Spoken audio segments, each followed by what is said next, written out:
Welcome back to another technical deep dive here in the debug zone. Today we're tackling a big question and breaking it down with insights from other users. Hopefully this clears up some misconceptions and helps you get the answer you need. So buckle up, stay a little curious, and let's jump right in.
And that's a wrap.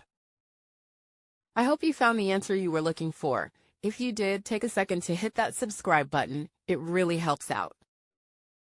And let me know in the comments which solution worked best for you. See you next time in the debug zone.